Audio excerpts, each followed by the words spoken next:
La célébration de la journée des droits de l'homme était l'occasion pour Amnesty International de faire le bilan de ses actions au Bénin.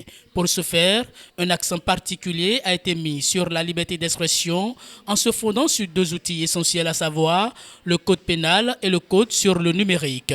Sur la liberté d'expression, il faut dire, certainement vous le savez également, que le Bénin a retiré à ses citoyens le droit de saisir la Cour africaine des droits de l'homme et des peuples lorsque ces citoyens-là ou les ONG estiment n'avoir pas obtenu gain de cause auprès de nos juridictions nationales. On pourrait également dire aujourd'hui que le droit de réunion pacifique n'est pas garanti parce que dans le code pénal, vous n'êtes pas sans savoir qu'il y a un certain nombre de dispositions. Nous en avons dénombré quelques-unes et c'est vrai que dans nos interactions avec d'autres associations, nous avons appris qu'il y en a beaucoup plus. Et à la lumière de ces dispositions-là, il n'est pas permis aujourd'hui de faire une quelconque manifestation, fût-elle pacifique. Et toujours sous le couvert de cette disposition, on a eu des hommes politiques qui ont été également arrêtés. Donc c'est pour vous dire que sur le terrain de la liberté d'expression, sur le terrain de la liberté des médias et de la liberté de réunion pacifique, tout n'est pas encore rose.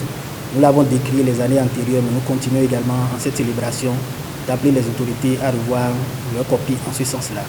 Dans les écoles, au niveau de la jeunesse, au sein des communautés, Amnesty International Bénin a laissé des empreintes significatives.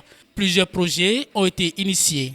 À l'occasion de la journée de l'enfant africain et de la journée internationale de la jeunesse, le comité enfants et jeunes a pu également tourner des capsules vidéo de sensibilisation. Dans le cadre de la journée de l'enfant africain, c'était pour se pencher sur la situation des enfants apprentis. Et dans le cadre de la journée internationale de la jeunesse, c'est pour amener les jeunes à prendre conscience de leur potentialité et à s'engager davantage sur les questions de défense des droits humains. Nous avons organisé une initiative dans les lycées et collèges que nous avons appelé le projet Cadre sur la liberté, le droit à la santé.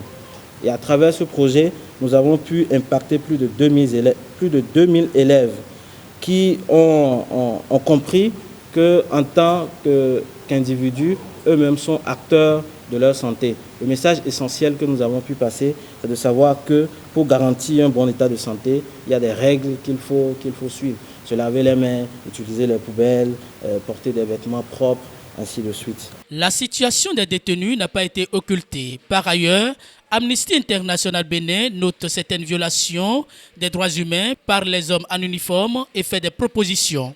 Il y a encore quelques semaines, nous réagissons sur l'importance pour le Bénin d'appliquer l'avis du groupe de travail des Nations Unies sur la détention arbitraire qui a constaté la détention arbitraire de Frédéric Joël Aïvor, qui est un opposant politique au Bénin, et qui a demandé que ce personnage-là soit libéré de prison, qui est détenu arbitrairement et qu'il soit dédommagé. Nous allons continuer à suivre la situation de ces personnes-là, également de Mme Rekiatou Madougou, également, qui avait bénéficié du même avis il y a de cela 2 ans.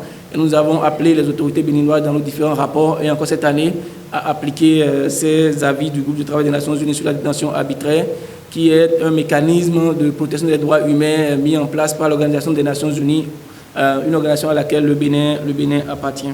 Donc cette année encore, nous continuons de demander aux autorités de placer la protection des droits humains au cœur de la lutte contre les actes perpétrés par les groupes armés.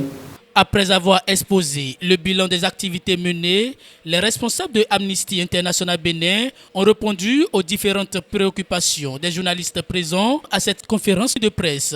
À la question de savoir si les droits de l'homme sont véritablement respectés au Bénin, le directeur exécutif de l'organisation précise que le Bénin a fait des avancées notables. Cependant, du chemin reste encore à faire. Somme toute, le respect des droits de l'homme est une affaire de tous et chacun devra apporter du sien pour l'atteinte de cet objectif.